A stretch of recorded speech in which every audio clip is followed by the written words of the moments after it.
Ooh.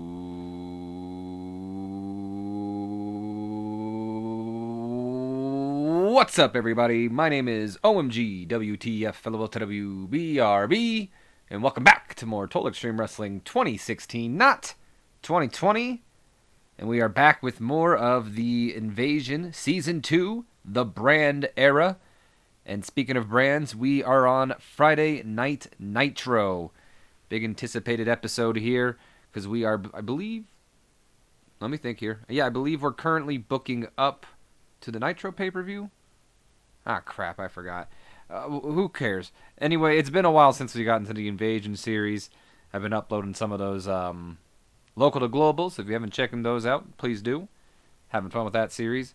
But with that being said, this intro is drawn out and long. You can always tell when I have big gaps, which is always. But anyway, let's just stop stalling here. And let's run the show, shan't we? Come on, load already. So we got some pre-show matchups here. 53 C- rating to start it off. In a terrible pre-show matchup, Showtime Elix Skipper defeating Scotty 2 Hottie in 7 minutes 41 seconds with the overdrive. So just kind of just using the pre-show here to help put over some of the talents that haven't really been able to get on Nitro, because Nitro is a little bit heavy, to be quite honest, with the cruiserweights. And then, well, they have quite a lot of main eventers and whatnot on there as well. Anyway, Skipper is one of those guys who has suffered, so we borrowed Scotty 2 Hottie from Sunday Night Heat, brought him over here to do the job to Skipper, and Scotty had an in-ring performance of a 49, as did Elix Skipper. Good stuff. No worker improvements. We move on to our next pre-show matchup, which is a 45 solid D rating, in a pre-show bout that had terrible wrestling and non-existing crowd heat. The Lords of the Ring defeated Acid Drop in 6 minutes 12 seconds when Rob Conway defeated Chance Beckett with an Iron Fist. So the Lords of the Ring recently debuted on Sunday Night Heat, everybody's favorite TV show. I know, calm it down. We're going to get there, guys. And since it is everyone's favorite TV show, you should know that the Lords of the Ring recently debuted on Sunday Night Heat and are now being managed by Jim Cornette. In fact, they got a big matchup coming up, as they'll be challenging Tommy Dreamer and the Sandman for the Heat Tag Team Championships. So there you have that. Anyway, Tony Kazania and Chance Beckett are Acid Drop. I don't know if that's a real team or not, or if that's something the game formed. But they're two of our developmental stars, and they were a team, so I figured, let's give them a shot. Kazonia, whatever the hell it's pronounced, 27 in-ring performance. Beckett with an 18. Rob Conway with a 52. Nick Dinsmore, 55. No worker improvements. And I believe we have one more pre-show matchup here. We do. 64 solid C rating. The return of X-Pac.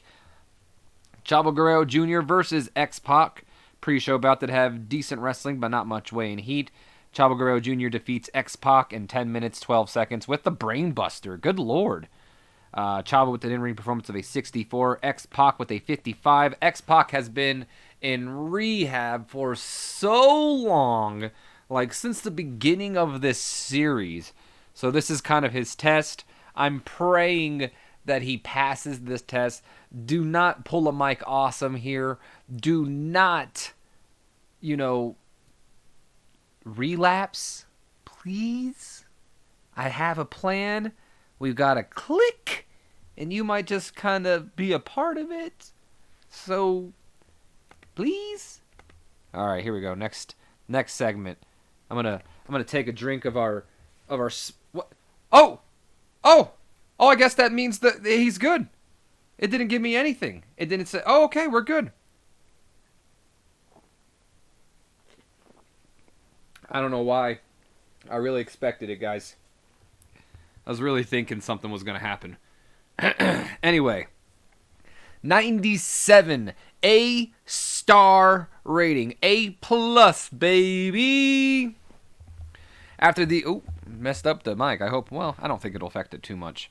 I know in the first video I had this microphone, the audio was a little lower, so I'm kind of like raising my voice more and trying to be a little bit louder. The mic is a little closer to me as well. But anyway, after the video plays showcasing what took place last week on Nitro, don't ask me what happened. I didn't check before. Anyway, before Nitro opens with the World Heavyweight Champion Scott Steiner making his way down to the ring alongside his brother Rick. And once the two are in the ring, Scott doesn't waste any time as he takes to the mic. Booker! Booker! I know you're out there! Pulling out a Ripper Savage here, I suppose. And I'm not playing these games anymore, Book. Come out here and fight me like a man. And I'm not a patient man. Do not make me wait. All right. All right. Have it your way, Book. If you're not out here in the next few minutes, then me and my brother are going to kick your brother's ass. And that's when Scott and Rick begin to make their way out of the ring towards the commentary table, and they kind of surround Stevie Ray. Stevie Ray's sitting there like, okay, come on, guys, calm it down. What do you got? We don't need to do this. And Dusty's, I'd imagine maybe Dusty's like, don't you worry there, Stevie Ray, I got your back there, baby. They try to stop 1-2 of Dusty Rhodes here, give him a 1-2 back. But anyway, so Stevie Ray trying to talk himself out of the situation here until they are interrupted by the arrival of the arrival of the Nature Boy, Rick Flair. And then Flair comes out. Calm down now, Scotty. You may be the champion, but you know, and I know, that hitting anyone under a non-compete clause can lead up to a fine of 10 cane or more.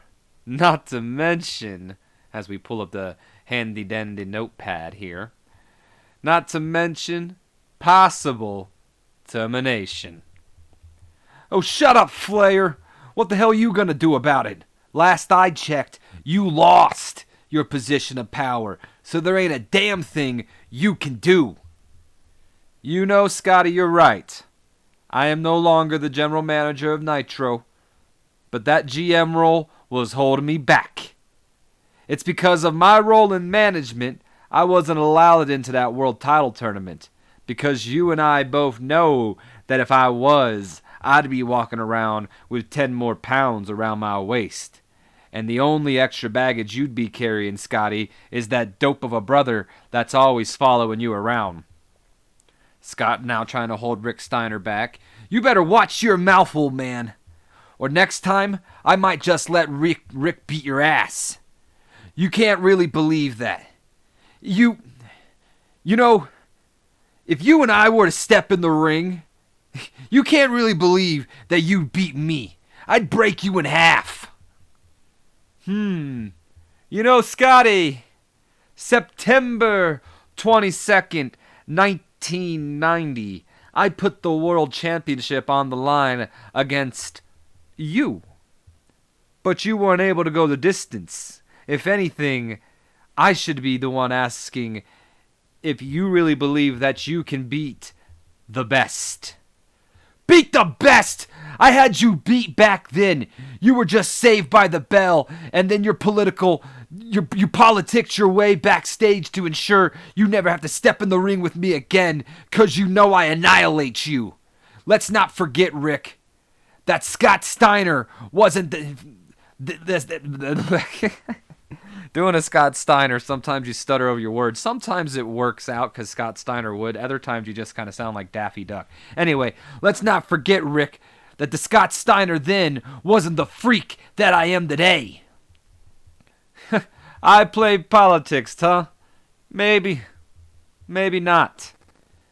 Maybe you were just never on my level, and all it took was one night to expose you. But I ain't ducking you now, Scotty. So how about it, champ? Ric Flair versus Scott Steiner for the World Heavyweight Championship. Ha! You almost got me. You know, I'll give you credit, old man, but you haven't earned a title shot against the big booty daddy, and that's final. What's the matter, Scotty? You afraid I'll expose you again? You know what, Rick? I've had enough of your mouth. So I think I'll do everyone a favor and I'll put you out of your misery. You're so desperate for a title shot, you don't realize you've booked your own funeral. I'd rather be a champion than go out a chump. Chump! I'll kill you! Rick Steiner holding him back. Ric Flair kind of patting his chest. I'll see you tonight, Scotty boy. Woo woo! Or something. And Mike Tenay, did we just hear what I think we heard, gentlemen? Are we going to have a World Heavyweight Championship match up here tonight? I don't know if that's a good Mike Tenay impersonation, but you guys get where we're heading here. Yes, indeed, Mike Tenay, baby. Tonight the World Heavyweight Championship will be on the line as the Nature Boy, Ric Flair, going one-on-one against Scott Steiner. All right, anyway. Ric Flair working the crowd well, using the freedom to improvise his advantage. Of course, Stevie Ray pretty weak as he always is, but that's okay. Strong start for the show, gained heat for the two storylines, and I definitely need to take a drink of our sponsor of the video, who's not really our sponsor, but hey, if they want to throw some money my way, I'm not going to say no. Monster Energy, the hydration that really don't hydrate you, but I'm going to do it anyway. Oh yeah, that's good stuff. Not really, but I shouldn't say that if I want to be sponsored, but I don't really care. It's just a gag. Anyway, yes indeed, confirmed.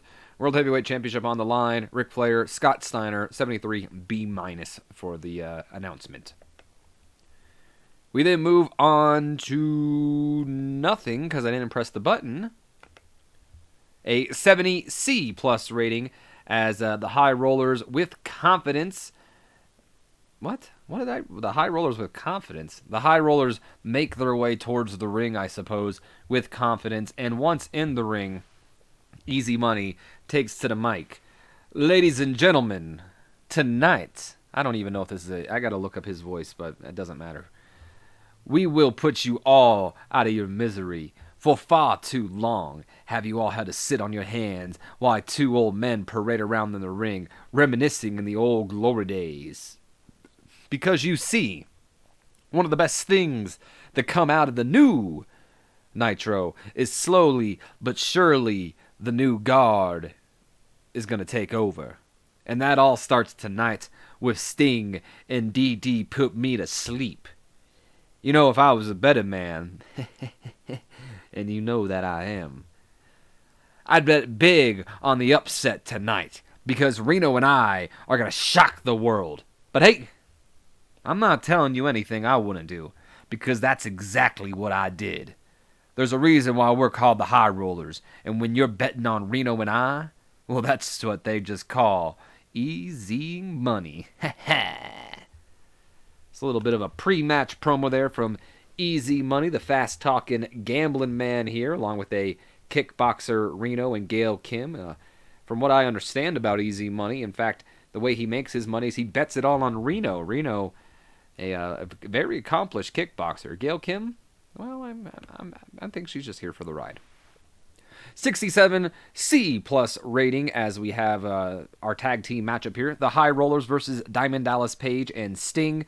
In a decent matchup, the team of the legends, DDP and Sting, defeat the High Rollers in 8 minutes, 14 seconds when Easy Money intentionally gets disqualified while fighting Sting. So I'd imagine Easy Money seeing things not going their way and rather taking the loss and seeing Reno, his guy that, you know, is this undefeated kickboxer, losing to Sting in the Scorpion Deathlock, instead grabs that baseball bat and maybe jams it in his stomach. I don't think he can really swing it at his face or whatnot. But anyway, either way, he takes the bat and he uses it against Sting to get the disqualification. You know where this is going. Easy Money seemed off his game. That's unfortunate for him. Gail Kim did some good work at ringside. We already knew this. In fact, I knew this going in the match. It gave me the warning. So apparently these two have teamed in the past.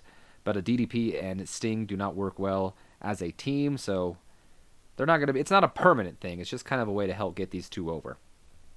Reno with an in-ring performance of a 47. Easy Money with a 52. Sting with a 68. And DDP with a 69. And no worker improvements So given the popularity differences and the age differences, I'd like to say Reno and Easy Money might have held their own, to be completely honest here. Excuse me. Let's see what the dirt sheet says about them. Easy Money's got some star quality about him. That's good. Good gimmick. Reno, he might not have star quality, but he's got a good gimmick. Good stuff. Not bad. Not bad at all. All right, moving on to our next segment here. 77 solid B rating. Wow. The referee calls for the bell, but despite Easy's begging... Huh? What? I don't know what the hell I'm going on about here. Anyway, too long, not gonna ring here. Pretty much just a generic beatdown. I believe DDP was supposed to be in here, but either way, Reno, Easy Money, beating down on Sting with the bat and beating him over with the back with it, kind of towards the spine here. DDP tries to run in, but he gets a stiff kick from Reno here, knocking DDP out. So yeah, he was supposed to be in here, but I don't know if I forgot or not. Either way, though, Page is knocked out cold. Sting is laying on the ground, kind of like crawling, implicating that maybe he might not be able to walk. And then Easy Money smiles, and he tells Reno... Oh, he gives Reno... Oh, okay. Look at me reading my old stuff here, kind of surprised, like, oh, okay, look at this book in here. Anyway, Reno takes the back, and then that's when Reno breaks the back over Sting's back here, and Sting now is kind of unconscious. Easy Money then pays off his debt pretty much by like sliding, kind of like old, maybe like the old Ted DiBiase style, maybe shoving the money in Sting's mouth or something, or DDP's mouth. Either way, Reno and Easy Money, as I struggle my way through that angle for some reason because of the first sentence being completely weird. Nonetheless, Easy Money and Reno taking out Sting and Diamond Dallas Page and looking strong in the feet. Sting's getting better at his gimmick, though. Good stuff, right? Good stuff, guys, right? I promise I'll get better. And when I say better, I mean, apparently I'm not going to write a whole angle out for this. So, there's that. But in the meantime, first off, I'm going to see if I... Okay, no, we didn't. But let's go over some of this stuff here. So, Gregory Helms is a natural talker. Kid is worth giving promo time in The Undertaker's opinion. Shannon Moore is pretty good in the ring, and we should push him, according to Jeff Hardy. Steven Richards does not connect with the fans, and we should probably write him off, says Hulk Hogan. But Mark Jindrak, on the other hand, says he likes what he hears from Steven Richards, and there's money in his promos. So, hey, there's that. So, yeah, I didn't apparently write anything out for this one, so I'm just going to go off my top of my head here. Sharmell backstage interviewing Hugh Morris, talking about if he has heard from Kanyon at all. Of course, Hugh Morris has not heard from Chris Kanyon at all yet, despite reaching out for him to him and all that. And that's when Sir Steven Regal kind of walks by and mocks him, calling him a child and whatnot for just relying on Chris Kanyon all the time, and how he'll be nothing in his career after, Kanyon finally realizes that he no longer needs Hugh Morris. Hugh Morris then finally grows a pair, steps up, and challenges Sir Steven Regal for the North American Championship. Regal laughs, and he says, he just kind of laughs him off and says, you know what? I'll entertain you pretty much. So that sets a North American Championship match between the two. And it gained heat for the storyline with Kanyon and Hugh Morris going on. So at least there's that. Anyway, 72 B- rating. Here's something I did write. Wow, this episode is not going to shit. Let's send it back to Mean Gene, guys, shall we? All right, joining me now, the High Rollers over-celebrate their way into the shot. The High Rollers, would you calm down? You act like you just won the World Championship. You three are awfully happy for a group who just lost their debut match. Mean Gene, that hurts. It does. But you want to know why we're happy? Of course you do. So let me tell you. Yeah, technically we lost tonight. When you look at the records, it'll show an L. Hell, I lost tonight. As well, and my account has been blowing up my phone since. But how come I don't feel like a loser? Do you feel like a loser, Reno? I don't think so. or I didn't think so. And that's because even though DDP and the Stinger won the match, they didn't walk out the victors, and I mean that very specifically. Reno and I were the last men standing, and hell, Stinger and DDP passed his prime, may never walk again. But that's okay. We're going to go celebrate. You have a good night, Mean Gene. All right, that's the high rollers there. Reno getting better at his gimmick. Easy Money performed poorly. That's unfortunate for him. No worker improvements as we move on to our next segment here, which is the North American Championship. 79 solid B rating here, and a decent matchup. Sir Steven Regal defeats Hugh Morris in 13 minutes 4 seconds by pinfall. It says while using the ropes for leverage, but I think we all know it really happened here. Regal going to the trusty power of the punch, that mysterious punch that may or may not have brass knuckles on it, clocks Hugh Morris in the jaw and makes his third defense of the North American Championship. Hugh Morris had an in-ring performance of a 67, Regal with a 78, and Regal's improving in his performance skills as well. Good stuff for that.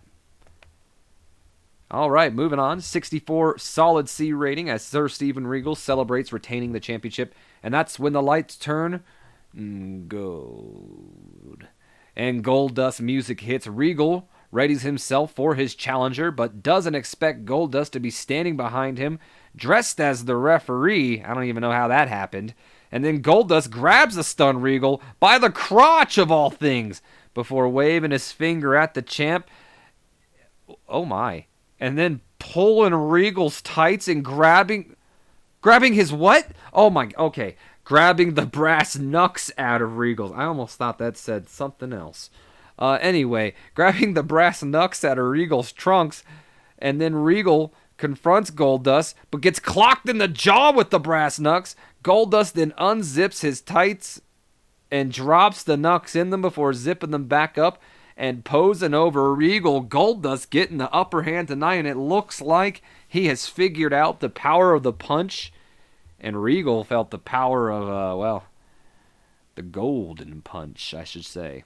Did lose heat, but I for one, love that segment. I think that's a great segment. Can you imagine? Let's just pause on this for a moment, right?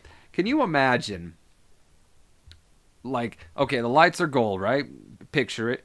Regal's kind of like wondering where he's going to be, and then Goldust is right behind him, and he's got like the referee shirt on. Maybe it wouldn't really work if he had to unzip it, so maybe that doesn't make much sense there. But nonetheless, he's behind Regal, and Regal's stunned, and he gets grabbed by the crotch of all things. Regal's like, oh, I got that stunned look on his face that we all know Regal for. And Goldust then pulls out his tights, and we all know what Goldust is kind of known for. So it's like, what the hell's going on here? And he reaches down in Regal's pants, pulls out those brass knucks, and then punches him in the face with it before putting the knucks in his tights. What an angle. That might be one of my best booked angles ever. I give myself props for that one. And the name of this angle, by the way, is... I forget what I called it, but it was something to do with nuts. I mean, knucks. 97 A-star rating as we send it back to Mean Gene. All right, wrestling fans, my guest at this time, the Nature Boy, Ric Flair. Woo! Rick, tonight you find yourself in a very familiar situation as you once again look to become a world champion in your career. Gene, what do I always say? To be the man, you've got to beat the man. And Scotty, you ain't never beaten the Nature Boy. While that may be true, Rick, but you've got to know that the champ isn't going to be alone out there. This isn't my first time around the block, Mean Gene.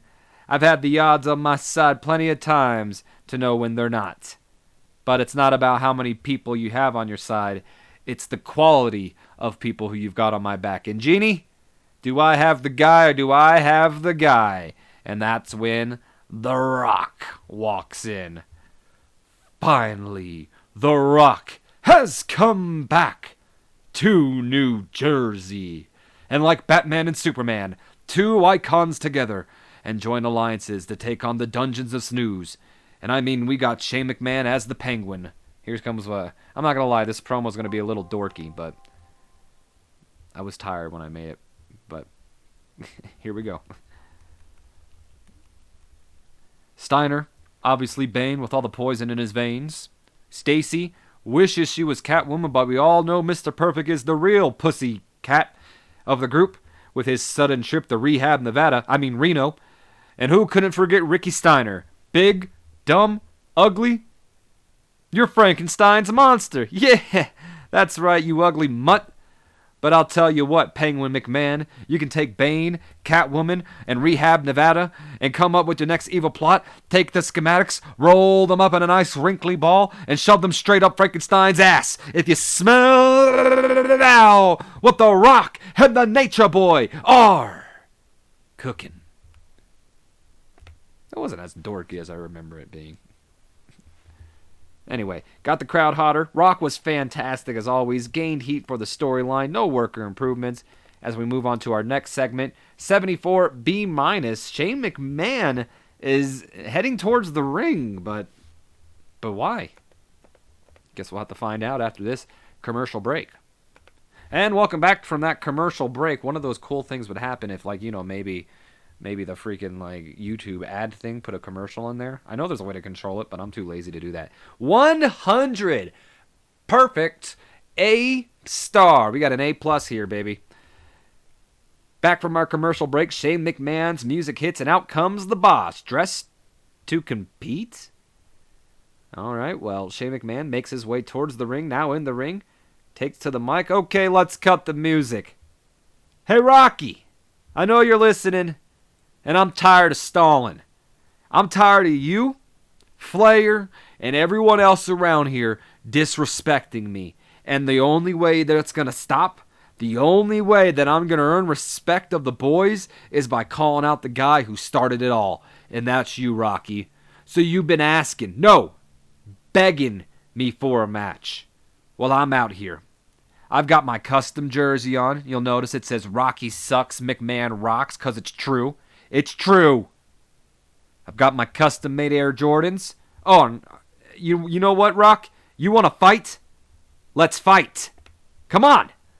Shane McMahon readies himself for the arrival of The Rock, who does come out surprisingly, despite this kind of being an obvious trap, I feel.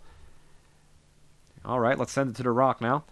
Shane McMahon, how stupid do you think The Rock is? How stupid do you think the people are? You all of a sudden grow a pair and call The Rock out? Why don't you just tattoo setup right across your forehead, you penguin?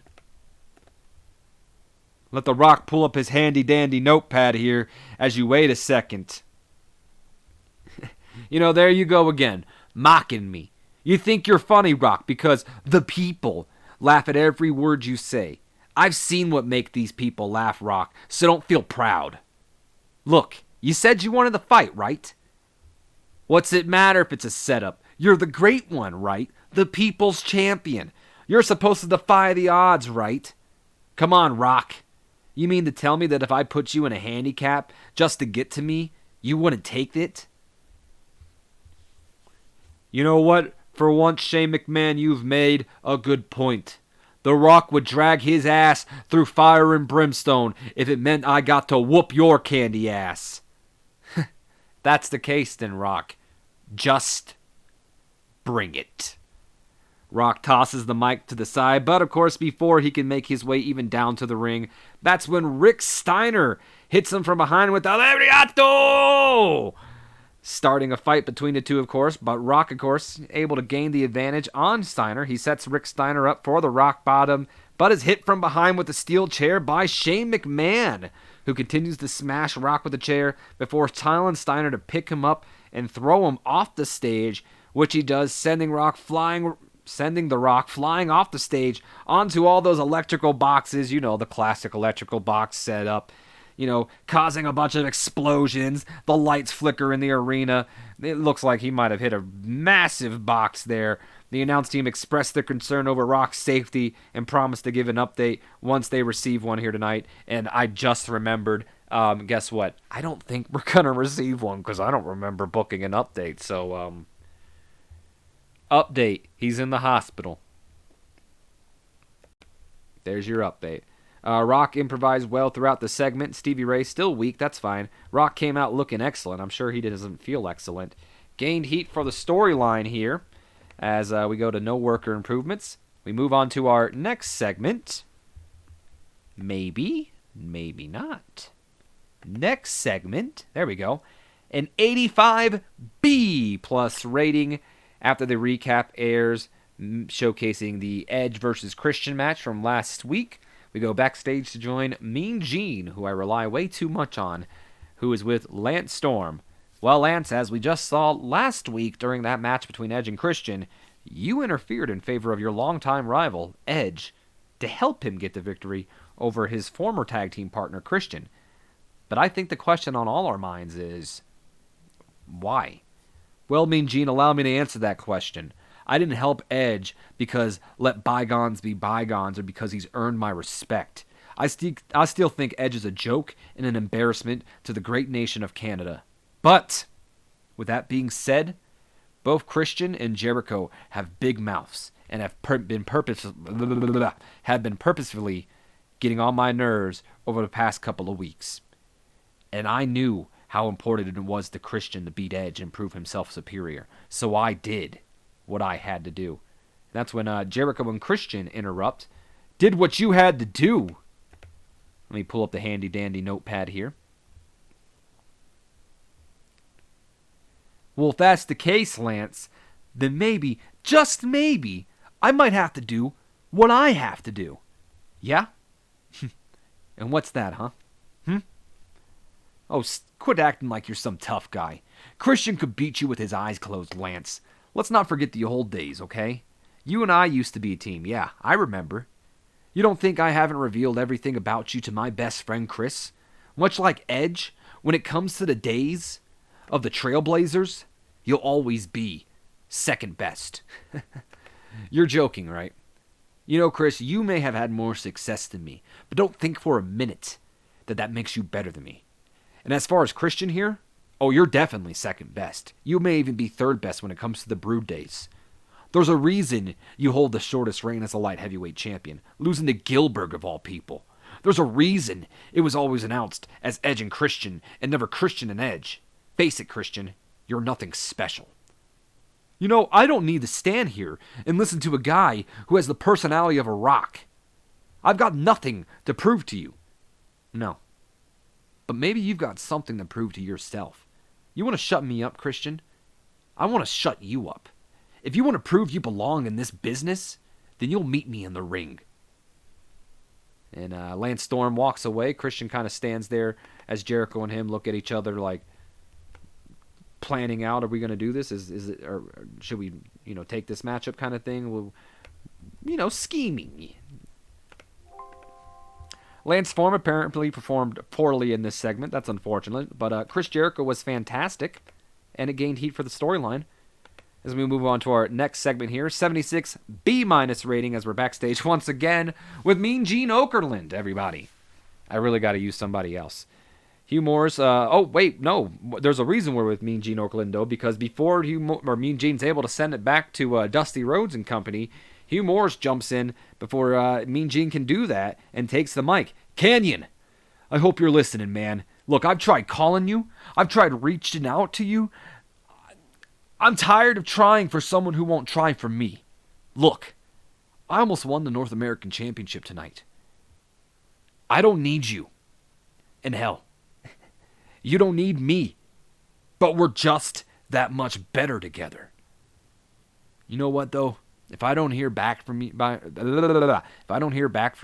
next week, then I think it's clear to all of us that Canyon and Hugh Morris are no more. Oh, wow. Hugh Morris, I guess giving Canyon a week. Kind of growing a pair, though. I mean, Hugh Morris, very close. It took, as we saw, the brass knuckles taking him out. Hugh Morris could have been North American champion here tonight. 87 B+ rating as we are backstage in Shane McMahon's office as he is celebrating the successful beatdown on The Rock when he notices the camera. There's that camera guy I called for. Come on in. Come on. I've got something I want the world to hear. How do I look, Stacy? Good? Okay. As you just saw, I have proven that no one is above a McMahon. Not Ric Flair, not Sting, and certainly not The Rock. Rock, since day one, you couldn't let bygones be bygones. No!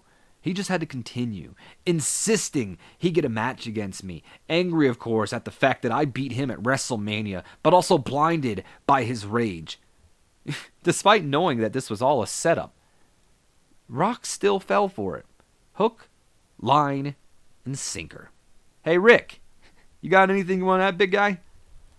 For far too long, I have been underestimated, looked at as an aging old man who plays second fiddle to his younger brother. Seems I need to remind some people just how big the bite is in this old dog. They say you can't teach a dog a new trick, and while that may be true, this old dog has forgotten more tricks than any of you young pups. Hold on, I forgot. Oh wait, no, it's gonna be on the alternate handy dandy notepad here. Could ever hope to learn. No longer will I be overlooked. I'm not here to be world champion. I know the old saying is that if you're not here to be the world champion, then you're in the wrong business. Those people forgot the whole point of this business is to make money. And there are other ways to make money than a shiny gold belt. Mr. McMahon here pays me a very fair amount to ensure his safety. I don't need no distractions like a world title. So let this beatdown tonight be a warning to the rest of you. And Rock, if you're bold enough to come back, I'll be waiting. Well, strong words from Rick Steiner claiming he's not here to be a world champion. I don't know if I entirely believe that, but I do believe that Mr. McMahon is paying him quite well to make sure nobody, especially The Rock, gets to him. No worker improvements. We move on to our next segment here. 85B plus rating as we have our Christian versus Lance Storm matchup here. And about that had great wrestling and good heat. Lance Storm defeats Christian in 16 minutes 30 seconds with the last call super kick following interference from Edge. Chris Jericho also interfered in this match as well, distracting kind of Christian and Lance Storm. So I'd imagine Edge maybe kind of providing that distraction, spearing Chris Jericho, which provided the distraction from both of them. And yeah, maybe Christian kind of yelling at him, Edge hitting the old rope hang on, whatever, you know what I mean, when he kind of gives, what the hell am I trying? Pulls down on his head and he kind of like goes like throat first on the rope, and then Christian bounces back. Last call super kick. 1, 2, 3. Lance Storm wins. There you have it. And referee was distracted by something. I don't know. Beach ball. Stevie Ray still weak. We all know this. I don't know why I bring it up. Christian with an in-ring performance of an 88. Lance Storm with an 81. No worker improvements. 75 B- rating as we get the World Heavyweight Championship kind of hyping that it's next. We see Ric Flair kind of walking down the aisle, getting himself prepared and hyped up for the championship matchup, and then the kind of like the match card picture thing showing that it'll be Flair and Steiner. Before we get to that matchup though, 70, where was Christian? How come he's not in this? Anyway, 78 solid B rating here, because during the break, the cameras were rolling backstage as Storm made his way back into the gorilla position, and he sees Edge standing there waiting for him. He walks up to Edge and he says, "I didn't need your help out there." You sure about that? Because it sure seemed like it. Look, stay out of my business. And that's when Christian and Jericho run in through Gorilla, and they see, of course, Lance Storm and Edge talking, and then a brawl breaks out between all four men until they are separated. So things are getting heated here. 78 solid B as we get ready for our World Heavyweight Championship matchup. But before that, Shane McMahon makes his way down to the ring. And you know what? Despite me doing this angle, I actually don't think I changed the announce team. So whatever. But anyway, Shane McMahon makes Mike Tenay leave the announce table to join Dusty Rhodes and especially Stevie Ray at the announce table. Again, I don't think I actually added Shane McMahon, which is unfortunate. I think I forgot. Main event time.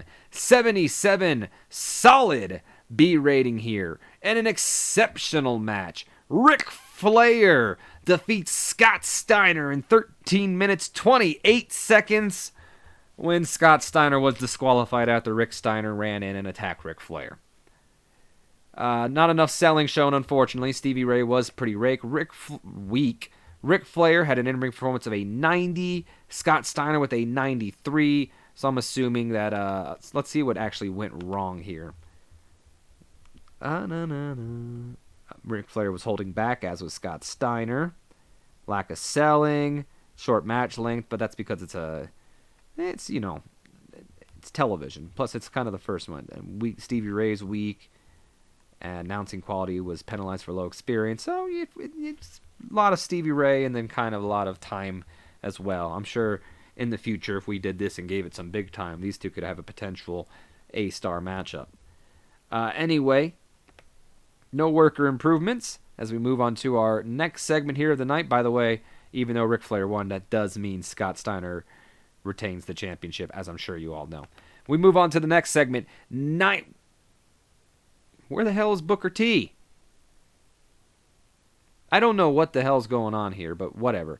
90 A rating here. Just imagine Booker T's out there, okay, guys? I don't know. It's the picking up where we left off storyline is out there, so Booker T is in the angle somewhere. Does it show me where if he's in there?